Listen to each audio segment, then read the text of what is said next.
Hello everyone. Today we are going to discuss Semester 5 Electronics and Communication Engineering. আচ্ছা, scientific কম্পিউটিংয়ের একটা দারুণ জিনিস নিয়ে আজ কথা বলা যাক। ধরুন, আমরা সবাই তো ক্রিকেট দেখি, তাই না? টিভিতে যখন দেখায় বলটা ঠিক কোন পথে গেল, একটা মসৃণ লাইন এঁকে দেয়। কখনো ভেবে দেখেছেন ওটা কিভাবে করে? আজ আমরা সেই টেকনোলজির পেছনের আসল বিজ্ঞানটাকেই সহজ করে বুঝব। ব্যাপারটা বেশ মজার। দেখুন, হাই স্পিড ক্যামেরা তো আর ভিডিও রেকর্ড করে না, ওটা পর কয়েকটা ছবি তোলে, মানে বলের কয়েকটা আলাদা আলাদা পজিশন আমরা পাই। কিন্তু টিভিতে তো আমরা একটা স্মুথ কার্ভ দেখতে পাই।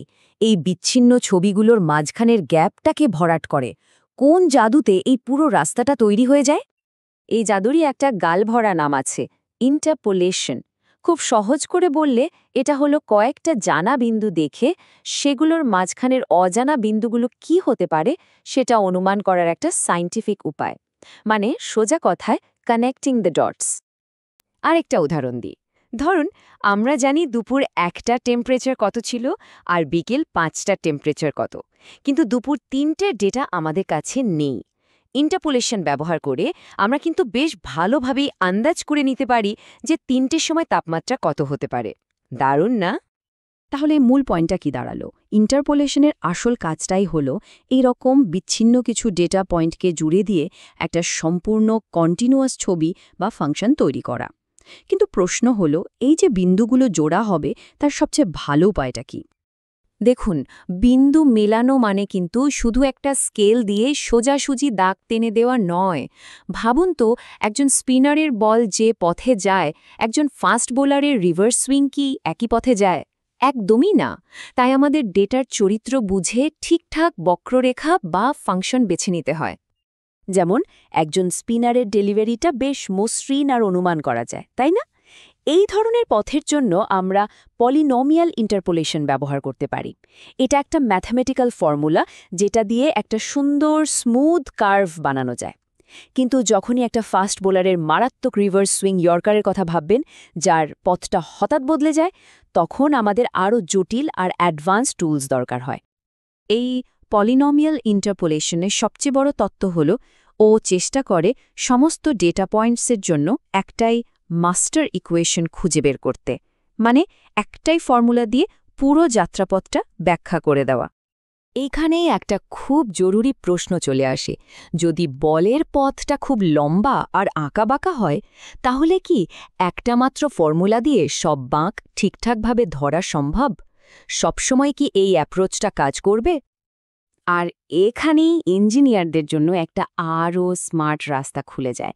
একটা বিশাল জটিল কার্ভ দিয়ে পুরো রাস্তাটা বানানোর চেষ্টার বদলে যদি আমরা পথটাকে ছোট ছোট অংশে ভাগ করে নিই আর প্রত্যেকটা অংশকে আলাদা আলাদা সহজ কার্ভ দিয়ে জুড়ি, তাহলে কেমন হয়? এই পদ্ধতিটাকেই বলি পিসওয়াইজ পলিনোমিয়াল ইন্টারপোলেশন। এটা একটা ডিভাইড অ্যান্ড কনকার স্ট্র্যাটেজি। মানে পুরো রাস্তাটাকে ছোট ছোট সেগমেন্টে ভাগ করা হয়, তারপর প্রত্যেকটা সেগমেন্টের জন্য আলাদা করে সহজ কার্ভ বানানো হয়, আর শেষে এমনভাবে জুড়ে দেওয়া হয় যাতে পুরো জিনিসটা দেখতে মসৃণ লাগে। এই পদ্ধতির সবচেয়ে বড় সুবিধা হলো এটা অনেক বেশি স্টেবল আর নির্ভরযোগ্য। অনেকগুলো পয়েন্টকে যখন একটা মাত্র হাই ডিগ্রি পলিনোমিয়াল দিয়ে জোর করে ফিট করানোর চেষ্টা করা হয়, তখন গ্রাফটা পয়েন্টগুলোর মাঝখানে পাগলের মতো ওঠানামা শুরু করে, যেটাকে আমরা বলি ওয়াইল্ড অসিলেশন। পিসওয়াইজ পদ্ধতি এই সমস্যাটাকে খুব সুন্দরভাবে সমাধান করে। তাহলে একজন ইঞ্জিনিয়ারের আসল স্কিলটা কোথায়? স্কিলটা হলো এটা বুঝতে পারা যে কখন একটা বড় আর জটিল সমাধানের চেয়ে সমস্যাটাকে ছোট ছোট ভাগে ভেঙে সমাধান করাটা অনেক বেশি কার্যকর। বেশ, এবার চলুন ক্রিকেট মাঠ থেকে একটু বাইরে আসা যাক। কারণ এই যে বিন্দু মেলানোর ক্ষমতা, এটা কিন্তু শুধু খেলাতেই সীমাবদ্ধ নেই। এটা মডার্ন ইঞ্জিনিয়ারিং আর টেকনোলজির প্রায় সব ফিল্ডে একটা সিক্রেট ওয়েপনের মতো কাজ করে।